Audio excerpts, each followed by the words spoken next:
Hello friends, welcome to my channel. இன்றைக்கி நம்ம என்ன பார்க்க போகிறோம்னா, வீட்டிலே ஸ்மைலி எப்படி செய்கிறதுன்னு பார்க்க போகிறோங்க. ஆமாங்க, வாங்க வீடியோக்குள்ளே போகலாம். அதுக்கு முன்னாடி நம்ம சேனலில் சப்ஸ்கிரைப் பண்ணலைன்னா சப்ஸ்கிரைப் பண்ணிக்கோங்க. பக்கத்தில் உள்ள பெல் பட்டனையும் ப்ரெஸ் பண்ணிக்கோங்க.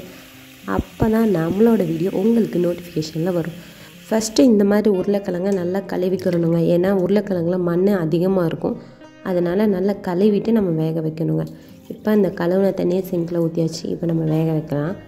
இதில் வேக வைக்கிறப்ப நம்ம கொஞ்சமாக உப்பு சேர்த்து நம்ம வேக வைக்கணுங்க. ஏன்னா அப்போ தான் உருளைக்கிழங்குல நம்மளுக்கு உப்பு இருக்கும். வேக வச்சு எடுத்து இப்போ தோலை உரிச்சாச்சு. இப்போ இதை நல்லா மசிச்சுக்கிறணுங்க.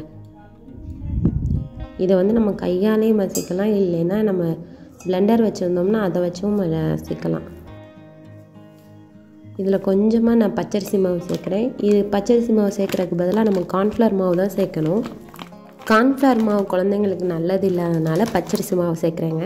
கொஞ்சமாக பச்சரிசி மாவு, கொஞ்சம் உப்பு, கொஞ்சம் தனி மிளகாய் பொடி, இது மூணையும் கலந்துக்கிறணுங்க. இப்போ இந்த மாவை ஃபுல்லு நம்ம பிசைஞ்சுக்கிறணும். இந்த மாதிரி பிசைஞ்சு வச்சுக்கணுங்க. இப்போ இதை சின்ன சின்ன ரவுண்டாக உருட்டணும். இப்போ நம்ம கார்ன்ஃப்ளவர் மாவு சேர்த்தோம்னா நல்லா நம்மளுக்கு சப்பாத்தி மாதிரி வரும். இது கொஞ்சம் நம்மளுக்கு பச்சரிசி மாவுன்றனால கொஞ்சம் இதாக தான் இருக்குது. கொஞ்சம் கொஞ்சமாக இந்த மாதிரி உருட்டி வச்சுக்கணுங்க. இந்த மாதிரி நான் இந்த செனிக்கடி மயிலுக்கு ஊதிய அந்த இதில் போட்டிருக்கேன். ஸ்பூனை வச்சு ஸ்மைலி மாதிரி வச்சுக்கோங்க. இந்த மாதிரி கொஞ்சம் கொஞ்சமாக பண்ணிவிட்டு இது எங்களோட ஈவினிங் ஸ்நாக்ஸு. குழந்தைங்க வர்றப்போ காலையிலே சொல்லிட்டு போயிருந்தாங்க எங்களுக்கு இன்றைக்கி ஸ்மைலி வேணும்னு. அதனால் செஞ்சது தாங்க இது.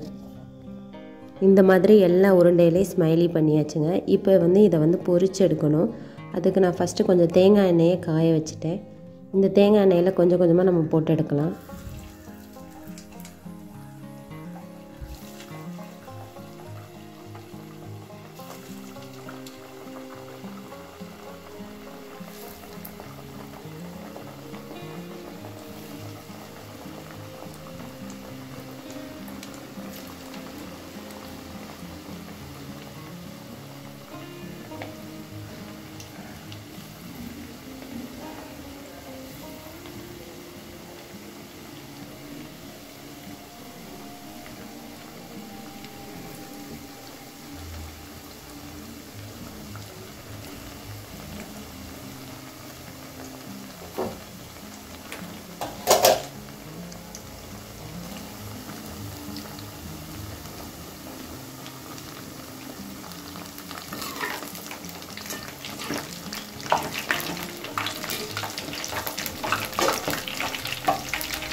இது ரெடி ஆயிடுச்சுன்றது எப்படி தெரியும்னா, நல்லா கோல்டன் கலரில் வந்துடுங்க. கோல்டன் கலரில் வந்தால் நம்மளுக்கு ஸ்மைலி ரெடி ஆயிடுச்சுன்னு அர்த்தம்.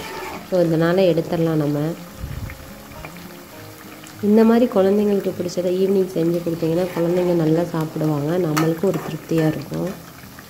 இதை நம்ம இப்போ அடுப்புலேருந்து எடுத்துடலாங்க. நம்ம இதை கடையில் வாங்கினோம்னா அதில் எவ்வளோ கெமிக்கல்ஸ் இருக்கும். நம்ம வீட்டிலேயே செய்கிறதுனால அதில் எந்த வித கெமிக்கலும் இல்லைங்க.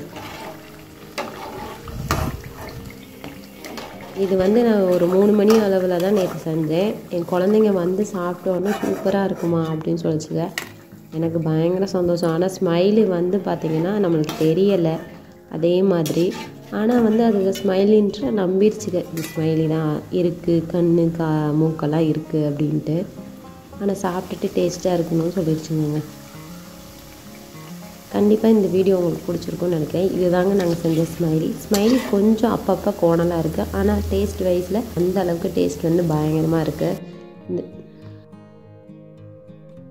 கண்டிப்பாக இந்த வீடியோ பிடிச்சிருக்குன்னு நினைக்கிறேன். பிடிச்சிருந்துச்சுன்னா லைக் பண்ணுங்கள், ஷேர் பண்ணுங்கள், மறக்காமல் சப்ஸ்கிரைப் பண்ணுங்கள். இந்த மாதிரி உங்கள் குழந்தைங்களுக்கும் வீட்டில் செஞ்சு கொடுங்க.